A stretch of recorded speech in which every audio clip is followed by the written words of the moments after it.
Hello, my name is Kira and I'm 31 years old. A few years ago, I almost lost my life on my birthday. My birthday is approaching again and I thought that I'd upload my story here for anyone who's interested to hear it. I met my ex-husband, Andy, through a dating app. We had the same sense of humor and he made me laugh until my sides hurt. We went on a few dates and gradually fell in love, and we dated for around 4 years before we got married. By this point, we were very well known and adored by each other's families. I was especially loved by Andy's parents, Carl and Marcy. They only had one son, Andy, and they'd always wanted a daughter. So whenever I went over, they'd treat me like I was a queen. My family was no different. They lived a little further away, about a 7-hour drive from our place, so Andy and I would visit them once a month or so. They adored Andy and spoiled him senselessly. The one person who loved Andy the most was my grandmother. She always asked to spend time with him, and Andy loved spending time with her too. They quickly became best friends, and it warmed my heart to see the two of them interact. But then one day, about 2 years into my marriage with Andy, I got a call in the middle of the night from my mom, who told me that my grandmother had passed away in her sleep. Up until then, my grandmother was in perfect health, so her sudden passing was shocking. Andy and I spent the next few days in my town, surrounded by my family. We were all hit pretty hard by the death of my grandmother, but Andy surprisingly was unfazed by the whole thing. He barely shed a tear, which a lot of people considered odd given his close relationship with my grandmother. I didn't question it because I figured that everybody had different ways of dealing with their grief, but after the funeral was over, we had a reading of the will. It turned out that my grandmother had saved up a lot of money and had made a bunch of smart investments throughout her life. The entire family got very handsome amounts of money left to them. I got $500,000 and I immediately hired a financial advisor the next day. The advisor guided me on what to do with it, and in the end, I decided to invest 70% of it while I'd use the rest of it to help Andy and I pay off some loans and to spoil the both of us. I asked Andy if he was okay with that, and he told me he had no say in what I did with my inheritance, so he'd be okay with whatever I decided. So I went ahead with my plan. When Andy and I returned home, I noticed that Andy was still quiet and withdrawn. He always seemed lost in thought, and I was beginning to get worried, so I gently approached him one day and asked him if everything was all right. Hey, is everything okay? Yeah, why? Nothing. I just noticed you've been different recently. Is something bothering you? I don't want to trouble you with it. Come on, I'm your wife. You're supposed to trouble me. That's part of the job description of a husband. This isn't something that's fun or lighthearted, which is why I don't want to talk about it. Just talk to me about it, and if I don't like it, I'll ask you to stop, okay? Fine. Do you ever wonder when you'll die? You were right. This is dark. I told you. That's enough. No. I was just making an observation, but yeah, I do think about it from time to time. Isn't it scary that you could die at any point? I can't imagine losing you. It is scary to think about, but we're usually very careful. Besides, whatever's meant to happen will happen, and there's nothing much we can do about it. Is this about my grandmother passing away? Yeah, it's just that death freaks me out. I don't like knowing that one day I'll never wake up. That's a very valid worry, but I guess that's just more motivation to live every day the best we can. I guess. Do you think we should get our wills made? What? Yeah, I mean, if one of us suddenly passes away, we need to have our wills in place. Oh, you're being serious. My grandma's death really freaked you out, huh? Big time. But I was doing some research and realized that it would be best for us to make our wills way ahead of time. It's a great way to take care of your partner in case one of us passes away suddenly. Will doing that make you feel better? Yeah, but if you don't want to do it, we don't have to. No, we'll do it. But why don't we put that thought aside for a bit? Sure. Do you think that we could get it done next week? We'll see about it, darling. I need a definite answer so I can get things arranged for us. Whoa, okay, we can get it done next week. Calm down a little for me, please. Sorry. I just want this done so I can feel better. I'm a little too on edge about this whole thing. I get it. But for today, let's try to put it out of our minds, okay? Yeah, okay. It was kind of cute to see Andy all worked up about the concept of death at that time. I wasn't scared of it, nor did the topic plague my mind. I barely thought of it, but it made me feel nice that Andy thought of things like that and made the effort to find out the best things to do to ensure that his wife was well taken care of in case he lost his life. Of course, I didn't know the truth until much later, but I'll get back to this later. The next week was spent drafting our wills. Initially, I decided that I'd want to leave something for my parents, especially since I'd received such a large inheritance from my grandmother, but Andy was very much against that. I tried to compromise with him. I told him he could have 60% of my assets while my parents could get the remaining 40%, but Andy would not have it. I tried to fight him on it, but Andy refused to budge. He kept insisting that I leave everything to him. I felt very uneasy about the whole thing. I don't know how exactly to explain how I felt, but I felt like there was something very wrong. Andy had a crazed look in his eyes when he insisted that I leave everything I owned to him. I ended up doing what he wanted anyway because I figured that he was acting that way only because he was still freaked out about death. After we were done with our wills, it was like a switch had flipped in Andy and he was back to being his usual bubbly self. It was a little disconcerting to see him switch so fast from being moody and melancholic to bubbly and energetic. But I was just glad that he was no longer sad. Our lives resumed and returned to what they had been before, and then my birthday approached. I was not a big fan of my birthday because every birthday I've had, something bad has happened. The birthday before this birthday, I got into a minor accident, and the one before that, I lost my phone. So I was never too excited about my birthday. But this particular year, Andy was extremely excited about my birthday. The day before my birthday, Andy popped into my home office while I was wrapping up some paperwork to check in on me. How's the birthday girl doing? Andy, it's not my birthday till tomorrow. I know, but I'm excited, aren't you? Well, I don't typically enjoy my birthdays, and you know this. But seeing you excited for me makes me very happy. Good.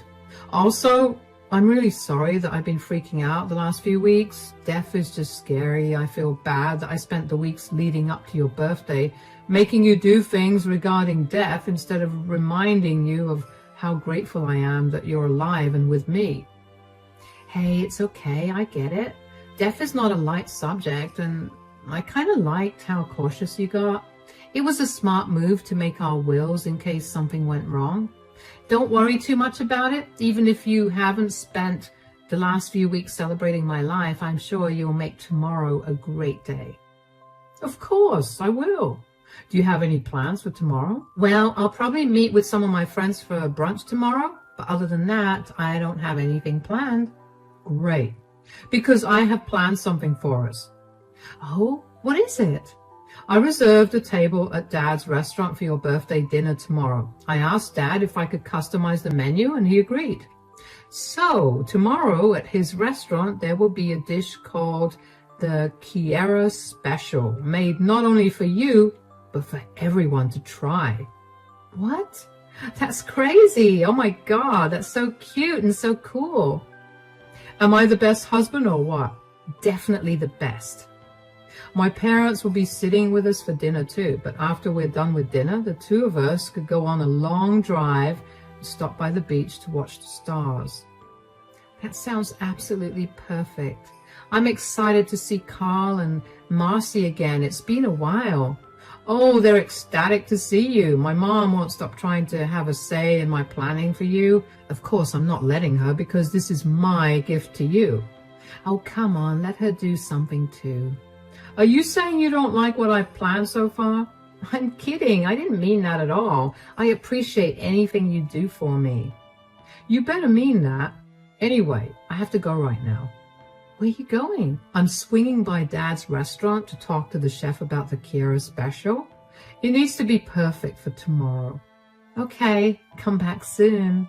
I found Andy's enthusiasm kind of infectious, and I went from not really caring about my birthday to being excited for it.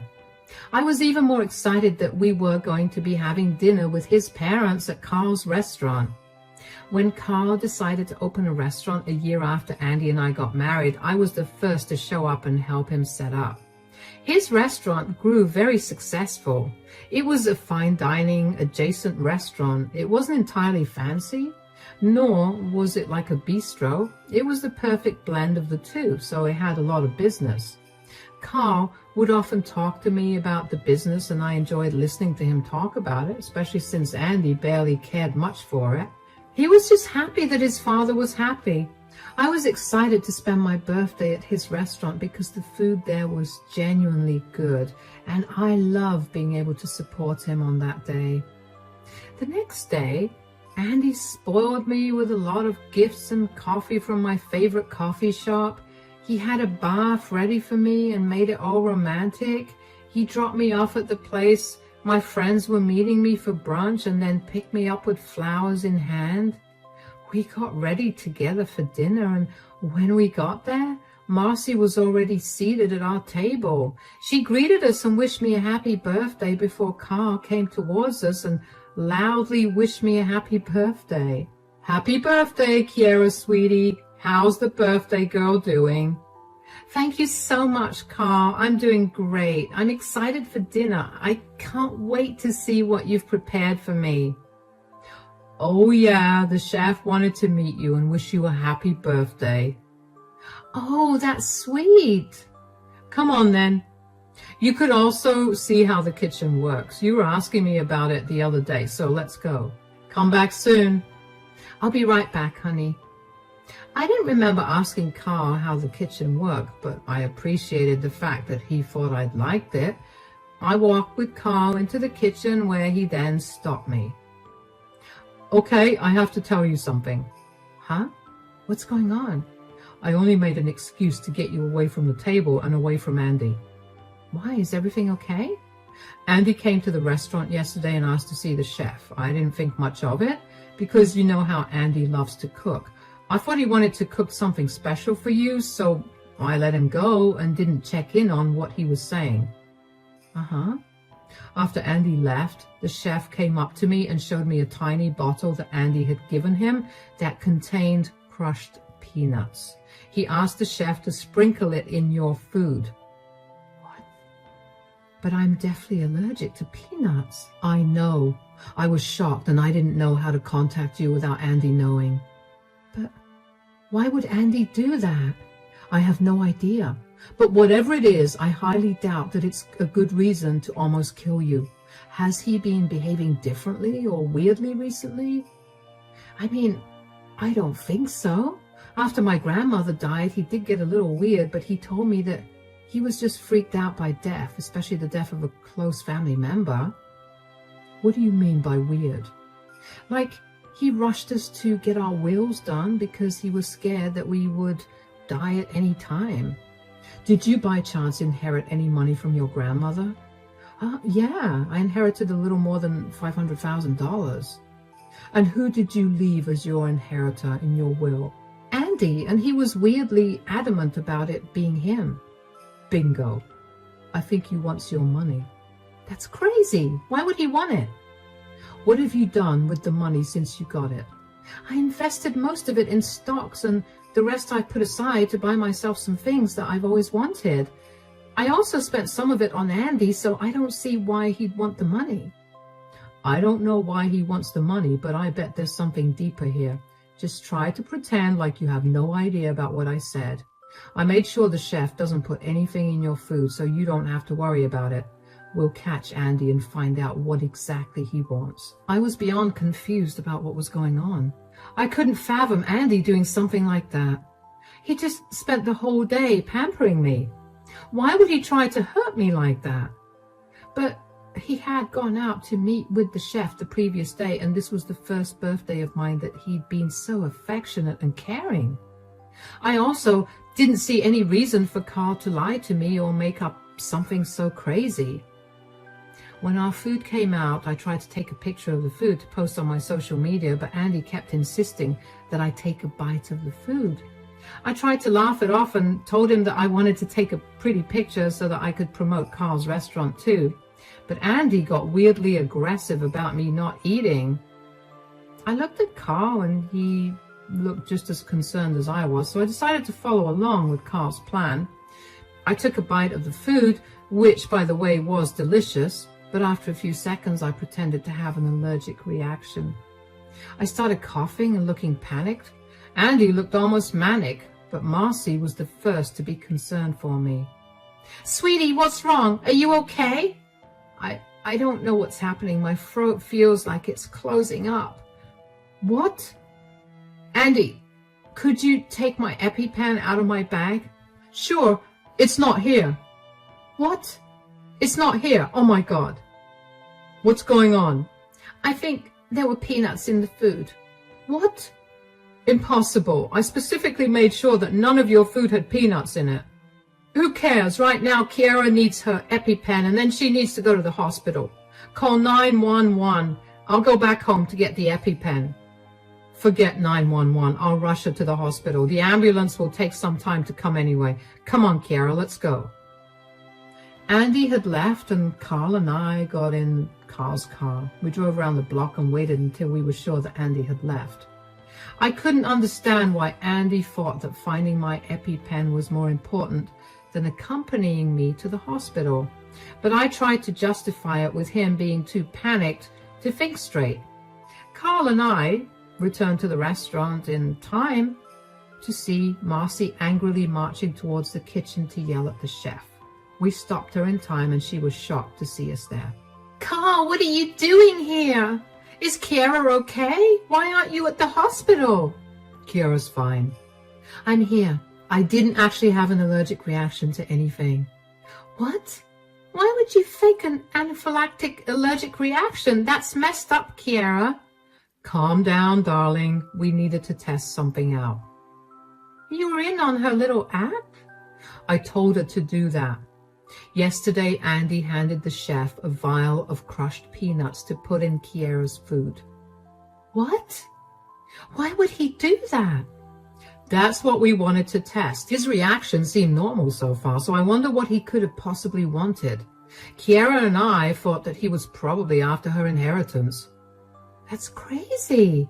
Why would Andy need Kiara's inheritance? And even if he did, couldn't he have just asked her?" "Yeah, that's what I was thinking too, because if he'd asked me, I would have readily given it to him. But he had been acting weirdly since my grandmother passed away, and that's why it's the only thing Carl and I could think of." "So what do you think he's going to do now?" "I have no idea, but I made sure to change all my bank account passwords so that he has no way to get into them." "That's great. Will you get a notification if he tries to log into your account?" "Yeah, I will. Oh, would you look at that? I got a message from my bank saying that I have only one more attempt to log into my account before they freeze it for a day." "Oh my God. What do we do? Andy literally tried to kill you, Kiara." "Let's call the police and go over to Andy and Kiara's home. We'll get our answers out of him before the police arrive. Come on, we don't have time to wait." We grabbed all of our stuff while Carl called 911 to inform them about our situation. The 911 operator asked us a lot of questions to make sure that Andy was not armed or able to hurt us in any other way. When Carl told her that Andy was not armed, the operator told us to keep Andy occupied at his current location until the police arrived. We got back home as quickly as we could.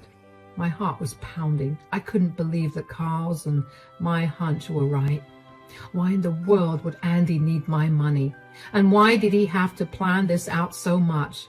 And more importantly, did he have to hurt me to get the money? My emotions kept swinging from confused to angry to scared.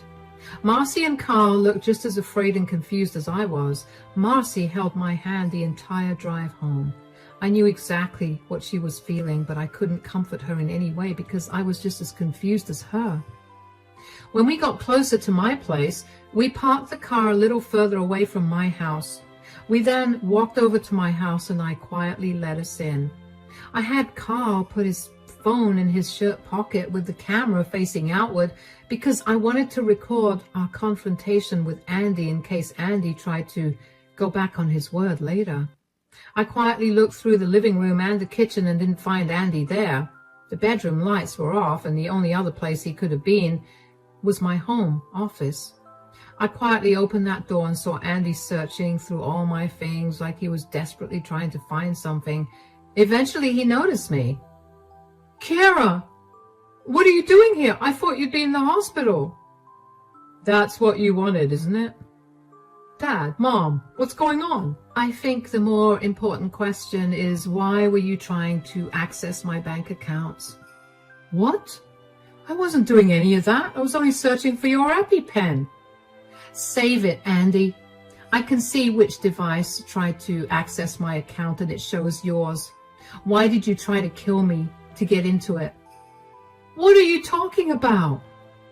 "Stop playing around, Andy. My chef told me about your plan to induce an allergic reaction out of Kiera on her birthday. He showed me the vial you slipped him and handed me the cash that you paid him to do it." "Why did you do it, son? Why do you need Kiera's money so bad?" "Oh, God, fine, I did it. I tried to hurt Kiera for her money. I'm in a really tough spot and I needed the money."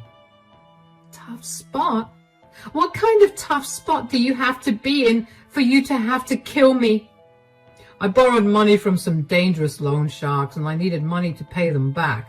I couldn't tell you because you'd be upset with me and you wouldn't give me the money." "You borrowed money? But why? You make more than enough money, and if you needed any extra money, you could have asked me. You didn't have to try to kill me." "I've been gambling. I accumulated quite a large debt because of it. I was too ashamed to tell you, so I went to these loan sharks that hang around the casino and I borrowed money. Now they're after me to return the money, but I don't have any. So, let me get this straight. You're in some horrible debt and have people after you for money. And instead of talking to Kiera like a normal person, you chose to poison her food with the one thing you knew would be deadly to her. I know I messed up. I'm sorry, but I was only doing what I had to." "Sorry is not going to cover anything. You don't even sound sorry. Do you know what your little stunt would have done to my business if you'd succeeded? I would be facing charges of negligence, so along with possibly killing your wife, you would have ruined your mother and my lives. All because you refused to communicate. You're a disgrace, Andy. I don't know where we went wrong with raising you, but I'm beyond ashamed to call you our son. Look, fine, I didn't entirely think the whole thing through. I'm sorry. Please, just don't let news of this get out. I'm already struggling and I cannot handle anything more." "You do realize that what you did was attempted murder, right? You're going to jail." "No, please, I'm sorry. I'll spend the rest of my life making up for it. I can't go to jail." "There's nothing you could do that would make up for putting my life in danger." "If you want, I'll leave you alone. Please, just let it go. Wait, what are those sirens? Did you already call the cops on me?" "You made me feel beyond unsafe today. You tried to kill me.